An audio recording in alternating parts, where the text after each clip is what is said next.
It's lovely to see color in the church. I don't know if it was the trees that struck me first or the flowers for Our Lady. As we're celebrating the 12th of December, Our Lady of Guadalupe.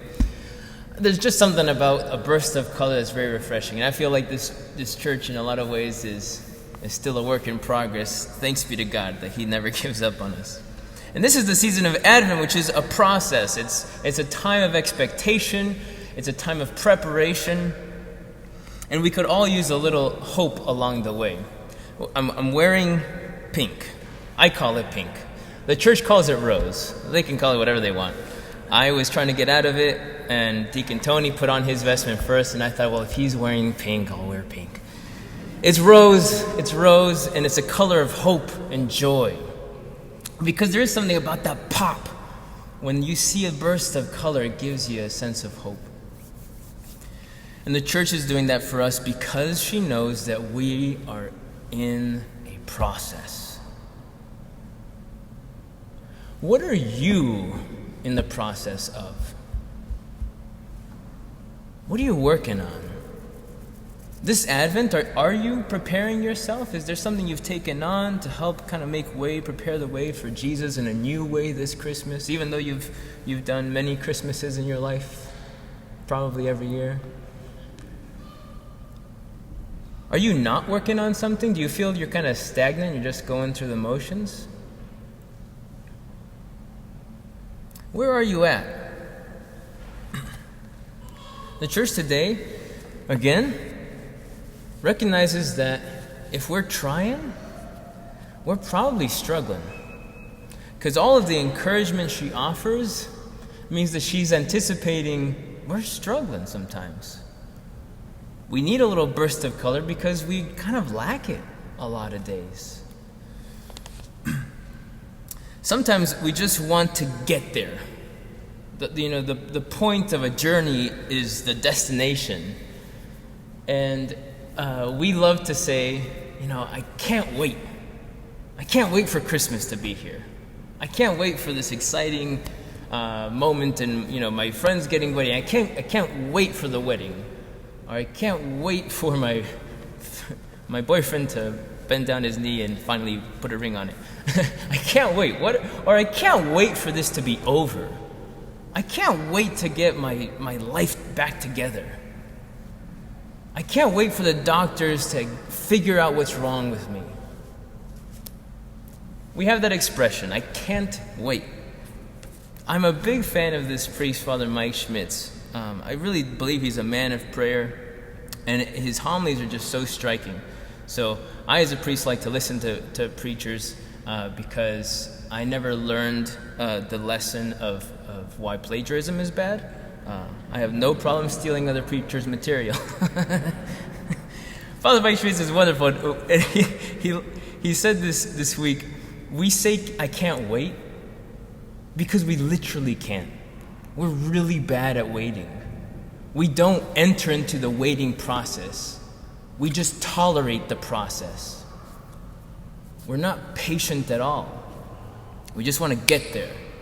And we are just annoyed in the time in between. But Advent is a time, and today this time of little rejoicing, a burst of color in the midst of the process, is the church reminding us that this process matters. It's important. Now, St. James, our second reading today, he responds to what we're supposed to do. When we're stuck in the getting there, when we're feeling a bit like it's just there's just waiting and it's annoying, or we feel like people should be helping us, or we feel the Lord should be helping us. We're asking God for grace and nothing's changing. St. James gives us a response that's rather disappointing. And by disappointing, I mean you probably don't want to hear this. He's got a hard word for us today. Especially if you've been going to prayer, like I've experienced this period. There was one particular moment, my first year of seminary, when I first took this huge leap of faith. breaking up with my girlfriend, leaving aside my career towards civil engineering, and I just went all in to see if God wanted me to be a priest in seminary. My first year, we had a 5-day silent retreat, and I prayed 4 hours a day, prayed all my rosaries. I went above and beyond. I just wanted to be fixed and healed, and I wanted to have amazing things happen. And after 2 days, I was angry because nothing was changing. What does St. James have to say for us when we're feeling that? Ooh, buckle up. It's gonna hurt. He says, be patient.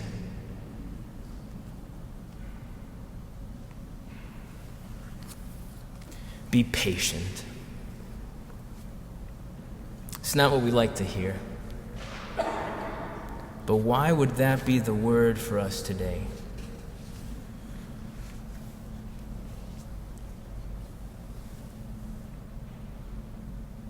Perhaps, as we're anticipating Christmas, as we're anticipating the birth of Christ, we forget that Jesus is here now. The church is having us reflect on the end of time, Jesus' final coming. She's having us reflect on his first coming, but she wants us to consider his presence now, his coming today, because he's there in the process. Be patient. Be patient because Jesus is here, and he's not doing nothing. He might just be doing something you're not interested in or you don't see the value of. In the process, we need to be patient because the process prepares us and it reveals. It prepares and it reveals. The process prepares us. Father Mike Schmitz gave the example of a little King David, or little David, when he was anointed king. He was the youngest of 7 brothers. He had kind of been forgotten as the prophet Samuel was looking for who to anoint king of Israel. And he's looking at all of his older brothers, the sons of Jacob, and he says, nope, there's somebody else. There's got to be somebody else. And they bring in little David, who's been out with the sheep, and he says, that one. He anoints little David king during the reign of King Saul. Now he's anointed David, and what does this newly anointed kid do? He gets sent back to the sheep. He plays the lute. Wow, pretty great. Not doing any kingly stuff. But in that time, he's learning how to play the lute, and one day he's called in to King Saul because King Saul is really struggling. He's hit a rut, and they bring in little David to play the lute for him. And he does a service to the king. And in that process, he learns about the kingly court. He learns about how the palace works, what the king is up to, and he gets a glimpse of the worries of a king. He's learning something. He's being prepared. Then he gets sent back to the sheep. But this time, he keeps working on being a good shepherd, and he's having to defend the sheep from real violence. He ends up having to face not just, other shepherds. He's facing lions. He faces bears. This is real manly stuff, and he's strengthened in courage and in physical strength. And in that process, he's prepared for the day he's called to face Goliath. And he faces Goliath fearlessly because he's been around some pretty scary monsters already. In that process, he was being prepared.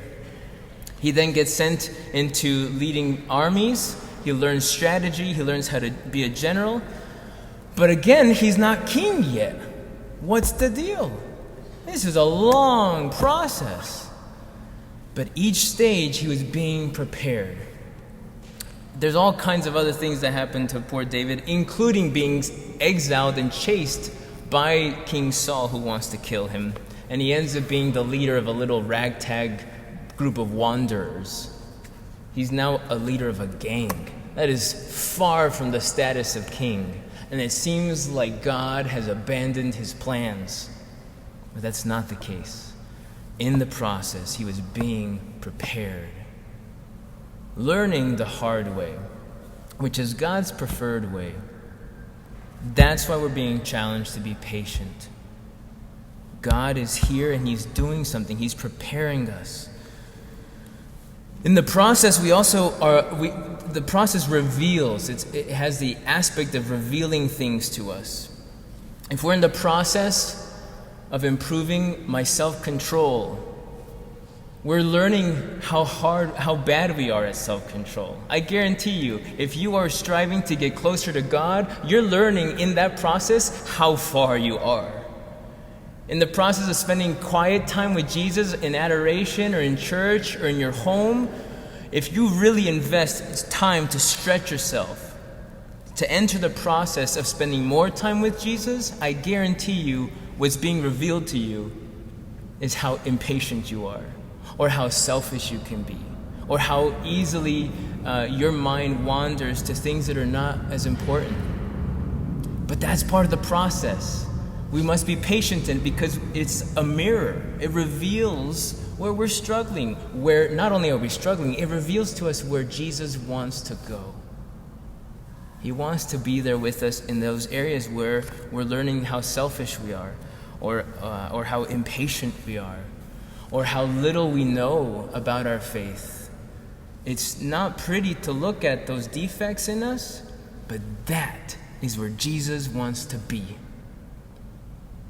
He wants to strengthen us in our weakness, to let us know his love. He wants to reveal his love for us in our weakness. That was a pivotal game changer for me at the end of that retreat, when I got so angry because I was praying so much, expecting things to change, and nothing was changing. The closing mass we had of that 5-day retreat, after receiving Holy Communion at Mass, I had this experience where the truth just kind of pierced my mind as I was just sitting there, being there, not really doing much, but I was there. Very aware of how impatient I had been throughout the week, how I was capable of anger at God. I didn't know that about myself. This week, at the end of this long week of 5 days of silence, I learned how selfish and petty, how I dwelt on petty resentments, how I was weak. I learned that I don't pray sincerely. I learned in those 5 days of silence how a lot of times I say things, but I say like, God, your will be done, but I don't mean it. I have expectations. I thought I was praying surrender when I didn't mean it. So here I am, aware of all these things I don't like about myself at the end of these 5 days of silence, and this word of truth pierced my mind and my heart. I experienced the Lord.